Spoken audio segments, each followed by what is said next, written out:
எல்லோருக்கும் வணக்கம். உங்கள் அனைவரையும் அகல் கிச்சனுக்கு வரவேற்கின்றேன். நான் இன்றைக்கு ஒரு ஒரு டிஃப்ரெண்ட்டான ஒரு டீ ஒன்று செய்து காட்ட போகிறேன். இந்த டீ குடித்தா ஒரு கப்பில் 2-3 கப்பு குடிக்க சொல்லி நினைக்க தோன்றும். ஏன்னு சொன்னால் அவ்வளவு டேஸ்டான ஒரு டீ. இது வாழ்க்கையில் இப்படி ஒரு டீயை நீங்கள் செய்து இதண்டு குடிச்சிருக்க மாட்டீங்கள். கொஞ்சம் டைம் கொஞ்சம் எடுக்கும், மற்றும்படி நல்ல டேஸ்ட்டாக இருக்கும். இப்போ தீபாவளி வருகிறதால உங்களுடைய வீட்டுக்கு யாராவது விருந்தினர்கள் வந்தால் நீங்கள் இப்படி ஒரு டீயை செய்து கொடுத்து அசத்தணும். இப்படி செய்தேன்னு சொல்லி உங்களையும் அவர்கள் கேட்பார்கள். அதுக்காகத்தான் நான் இந்த டீயை ஒரு வீடியோவாக எடுத்து போடலாம்னு சொல்லி நினைக்கிறேன். நான் அதுக்கு 1 கப் டீ தான் செய்ய போகிறேன். அதுக்கு பார்த்தீங்கன்னு சொன்னால் நான் 1.5 கப்பில் அளந்து பால் விட்டுருக்குறேன். இந்த பாலில் தண்ணி எதுவுமே சேர்க்கக்கூடாது. தனி பாலில் 1 கப்பு பால், 1 கப்பு டீயுக்கு நான் 1.5 கப் பால் விட்டுருக்குறேன். இதை நல்லா குறைஞ்ச தீயில் வச்சு 1 கப்பு வார மாதிரிக்கு நாங்கள் காய்ச்சி எடுக்க வேணும். நான் இப்போ அடுப்பை பற்ற வைக்கிறேன். இப்போ நான் அடுப்பை குறைச்சி விடையில கூட்டித்தான் அடுப்பு வச்சிருக்கிறேன். நெருப்பு கொஞ்சம் கூட தீ இருக்குது. அதோட பால் கொதித்து வரையக்க தான் நாங்கள் அடுப்பை குறைச்சி வைக்கணும். இப்போ பால் கொதித்து வரணும். அதுக்கு நான் ஒரு பேக்கெட்டு டீ தூள் போட போகிறேன்.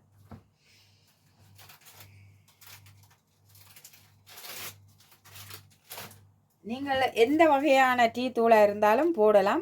இது பக்கெட்டிலே இருக்குது. இது 1 கப்புக்கான டீ தூள் தான் இதில் இருக்குது. இதை நான் இதோட சேர்க்கிறேன்.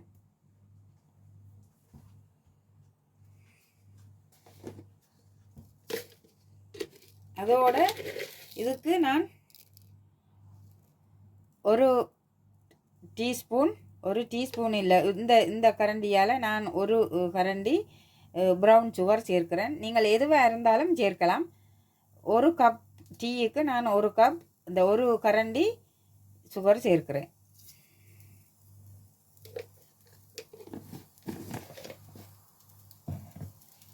அதோட இதுன்ற டேஸ்ட்டு கொடுக்குறதுக்கான ஒரு பொருளை நான் இறுதியில் தான் சேர்ப்பேன். நான் அது என்னென்னு சொல்லி அடுத்த இதில் காட்டுறேன்.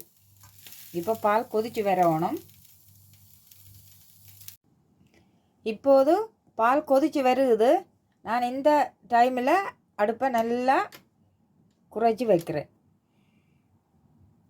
வச்சுட்டு இப்படி ஒரு கரண்டியால் இப்படி இந்த பக்கெட்டை இப்படியே செய்து விடணும்.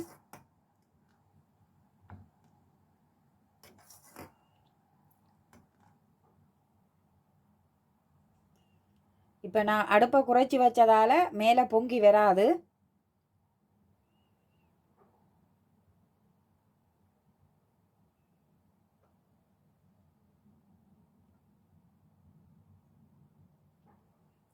இதில் பார்த்தீங்களன்னு சொன்னால் அப்படியே கொதிச்சு கொண்டே இருக்குது. அப்படியே நீ எல்லா இடம் பெருசாக வரும், மேலே பொங்கி வராது.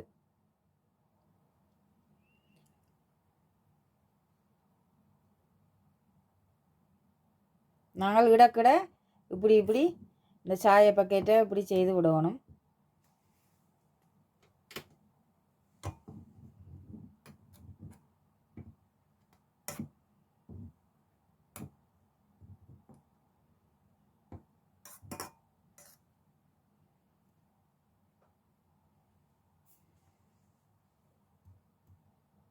இப்போ இந்த நுரையெல்லாம் அப்படியே அடங்கி கீழே போகும் பாருங்க.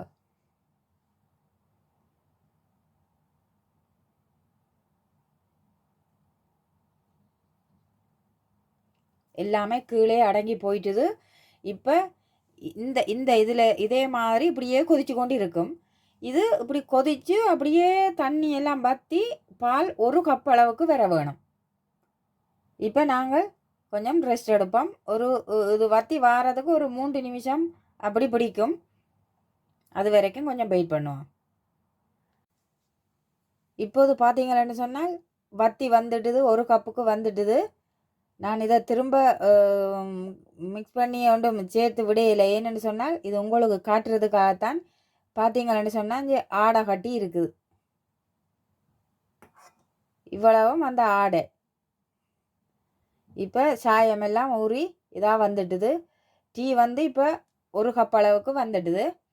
நான் இப்போ இதை இன்னொரு கப்புக்கு வடித்து எடுக்க போகிறேன்.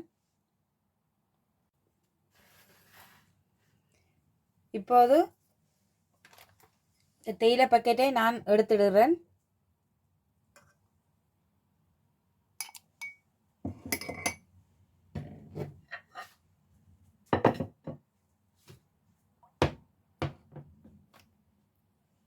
இப்போ தான் நான் ஒரு வடிகட்டியில் வடிகட்ட போகிறேன். இப்போ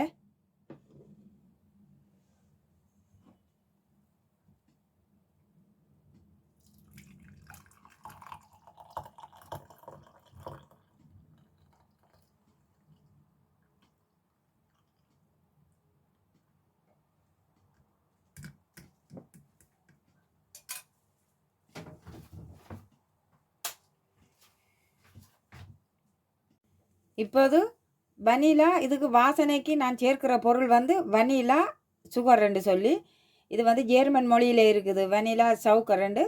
நீங்கள் வந்து வனிலா சீனி என்று சொல்லி வனிலா சுகர் என்று சொல்கிறது இப்போ ஈஸியாக எல்லா கடைகளிலும் இந்த பலகாரங்கள் செய்கிறதுக்காக கேக்குகளுக்கெல்லாம் போடுறதுக்காக இப்படியெல்லாம் ஈஸியாக செய்து இப்போ கடைகளுக்கு வருகுது. நீங்கள் இது இப்படி பார்த்து வாங்கலாம். இல்லைன்னு சொன்னால் வனிலா அந்த ஃப்ரெஷ்ஷான வனிலா ஸ்டிக்ஸ் மாதிரி இருக்குது. அதுவும் வாங்கி ஒரு சின்ன ஸ்டிக்கை பிச்சு போட்டு அப்படியும் மிக்ஸ் பண்ணலாம். நான் இப்போ அது சுகர் இருக்கிறதால நான் இந்த சுகரை சேர்க்கிறேன்.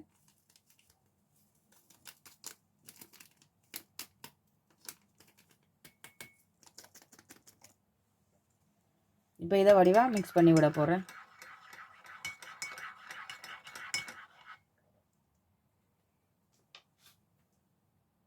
இப்போது வனிலா டீ ரெடி ஆகிட்டுது. இப்படி நான் ஒரு தொட்டு சாப்பிடுவதற்காக பிஸ்கெட்டும் வச்சுருக்கிறேன். இது எதுவும் இதோட அந்த டீயோடு சாப்பிடலாம். மிக்சர்கள் சாப்பிடலாம், முறுக்கு சாப்பிடலாம். இதே மாதிரி தீபாவளி பண்டிகை அன்று நீங்களும் இதே மாதிரி டீ செய்து வார ஆக்களை அசத்துங்கள். பண்டிகை மகிழ்ச்சியாக கொண்டாடுங்கள். இவ்வளவு நேரமும் அகல் கிச்சன் என்ற எனது சேனலை பார்த்த உங்கள் அனைவருக்கும் மிக்க நன்றி.